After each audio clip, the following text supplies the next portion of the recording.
All right, good to get back out there with the guys.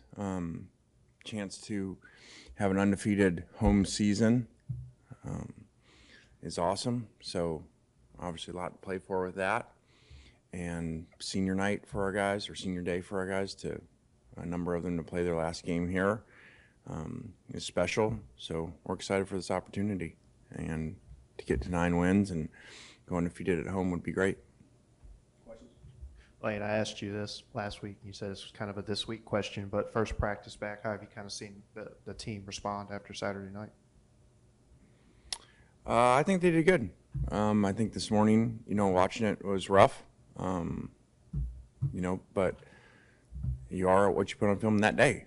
So we weren't very good. We already discussed that last night on the call. And so when you get knocked down, do you get back up or do you stay down? So I thought guys were really good by the time we got out of the field and understood that there's a ton at stake here.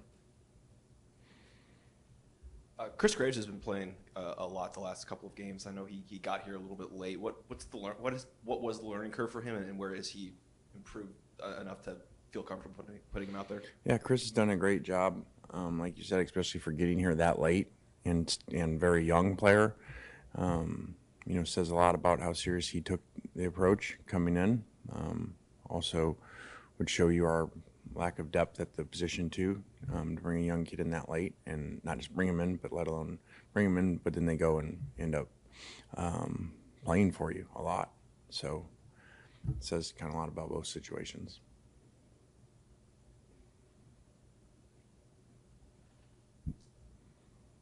Lane, I was talking to Coach Bowden a little bit this morning about growing up as a coach's son. Obviously, that's something that you share with him.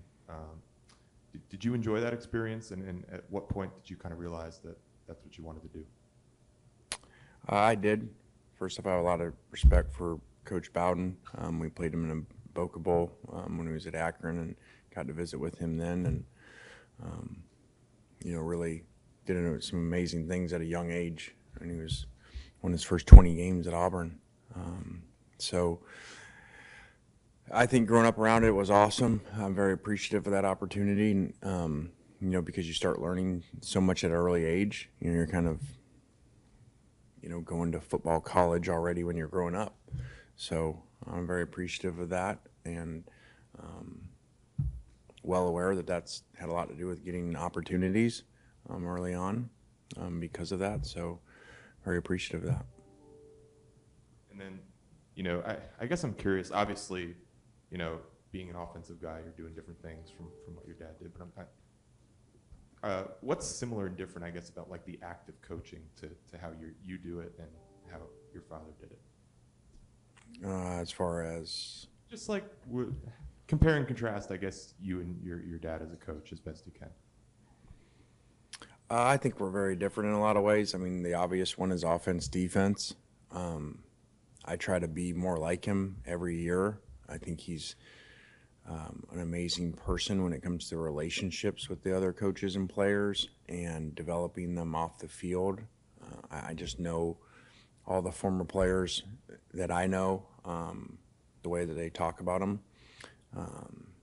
We were even on text Saturday morning with Sapp and Lynch and Brooks about something about him, because there was an old picture of him at Nebraska. They look like my brother and stuff. So it's just he's left a legacy and touched a lot of people. So I really try to work on that, and I got a long ways to go. I don't believe Franklin made the trip to Athens. What is it health related, personal, and what's kind of the plan for him for the rest of the year? Who's that? I'm sorry, I didn't hear what you said. Zakari Franklin. Didn't seem like he came. What's kind of the plan for the rest of the year for him? He did go on the trip, and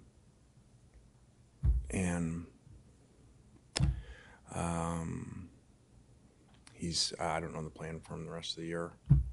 So he ended up by his decision not playing. So you'd have to ask him. Lane, in contrast to senior day, these guys who had this other year with it because of COVID, is that later discussed after the season? Do they get a grade? How do you try to get those guys back? I've started conversation with those guys. A number of them, even if they haven't made their decision whether they're coming back, are still going to do senior night and still potentially come back. So you'll see a lot of those guys go ahead and do that. And then we'll sit down after the season when we get all their grades back in and educate them and let them make their decision.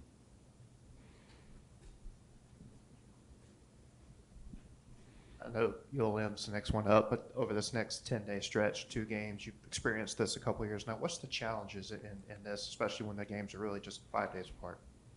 Well, I think it's set up better this year.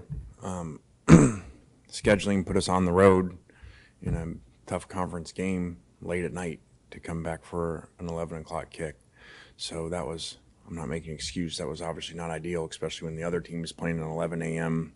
non-conference game. So we were very disappointed in that setup. And so glad this year's much more equal from a setup standpoint about when we're playing and the type of team we're playing. So that is challenging. We'll actually, which is the way it should be with the early kick, instead of getting back here at 1 in the morning like last time, we'll actually finish the game and then start working Saturday afternoon after the game for the opponent. Chuck, Lane, considering what's going on in the college landscape with coaches being let go and everything, does the volatility of your profession ever surprise you? Or, I mean, Yeah, it does.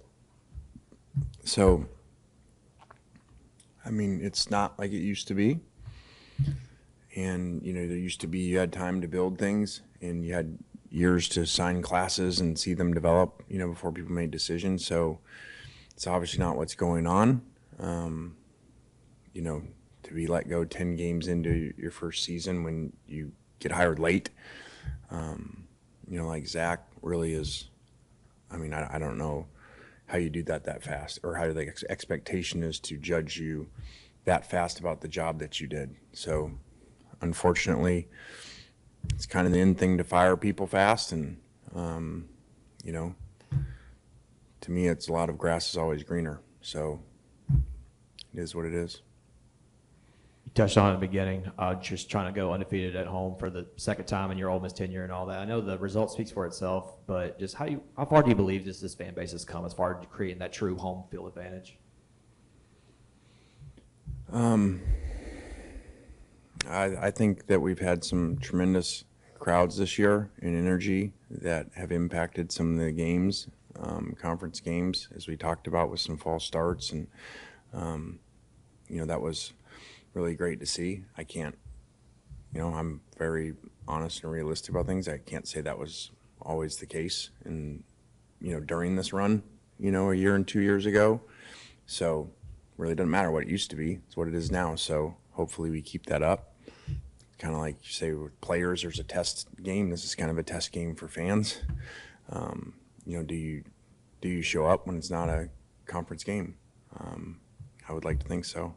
Like I've always said, you get really mad when the players don't show up. So have that same expectation for yourself. questions? You're probably not going to want to answer this question, but if things go real well Saturday, are there some players that haven't been playing much that you'd like to see get some action?